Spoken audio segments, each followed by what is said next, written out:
Now let's talk about this. As you say, it's hilarious, but it's quite serious. So, yesterday I was seeing here, James Price from the Tory world, and we announced. I said that this is a once-in-a-lifetime opportunity, folks. Me and James Price completely back Tony Blair. You won't hear that again. Now, what it was he said that this net zero project is doomed to fail, and that people have cottoned on that in this country that they're being asked, they've been forced to pay enormously high energy bills, 5 times higher than America, the highest in the world. Because killing off our manufacturing industry. All the ramifications go on and on. It's all down to crazy Ed Miliband, of course.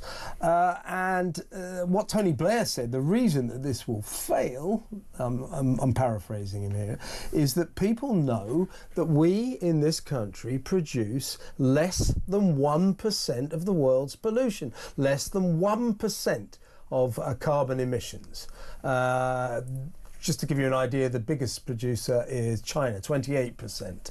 Less than 1%. So if we all went back to living in mud huts and went round in horse and carts, it wouldn't make any difference whatsoever. So people are saying, what Tony Blair said is, look, people aren't going to put up with the idea that we are the guinea pigs in your virtue signalling game, and this absurd idea that you think that over in Peking, Beijing I should say, Peking, oh my God, shoot me, that Xi Jinping will lie awake at night going, you know what, I'm feeling really guilty about what Britain's doing. We must change our policies. It's madness, and that's what Tony Blair was getting at. Well, look, at the moment, the car industry in Europe is being absolutely destroyed by this net zero madness. And do you think once China have got a monopoly on the car industry, they're going to be good to us?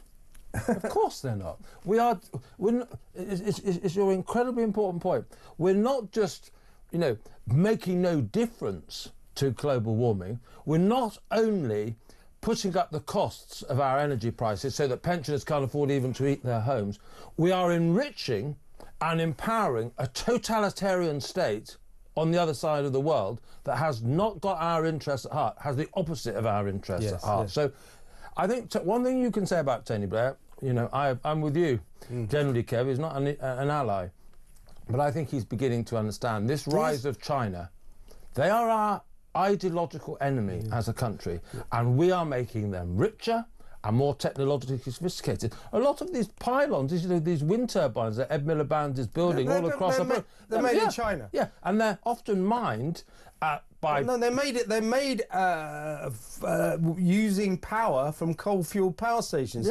And China has 1,100 of them, and they're building 300 more. And a lot of the materials that make these turbines are produced by slave labour. Exactly. And I thought Labour were against that sort of thing. The contradictions, the sacrifices, the moral questions that are raised by this quest for net zero. The world is going mad, or at least our part of the world is going mad, and we're destroying our economy, and we are hurting some of the poorest people in our country, and we're making our strategic enemy richer and more powerful. None of it makes and not making a difference to climate change. And those of us with half a brain, I exclude myself, of course, what we know is that if we got rid of net zero altogether, it would just make the country a better place. It would make us all richer and warmer. So we need a Donald Trump, really, don't we? Just quickly, because we're going to have to go to break in a second, the political side of this. Tony Blair said all this yesterday, and as we just revealed, so we're all going, hey, good for Tony.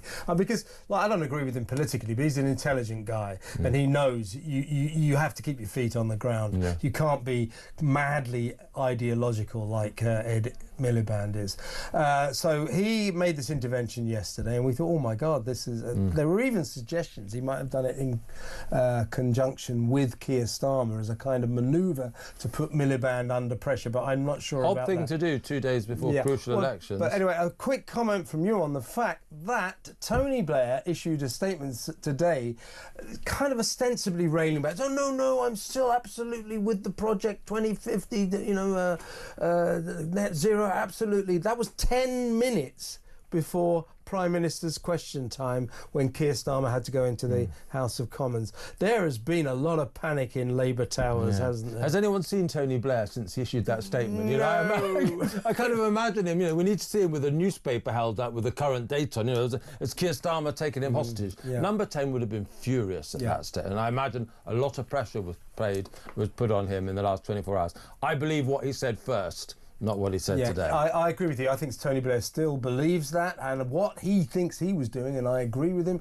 I think he was trying to tell the public that Labour won't continue plummeting you down this net zero rabbit hole. So, and have you seen the latest thing is that number 10 won't give affirmation that Ed Miliband will stay in post after the local elections. Yeah, he's gone.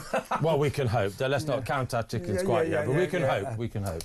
Tim Montgomerie, brilliant to have him on board. Come back again very soon.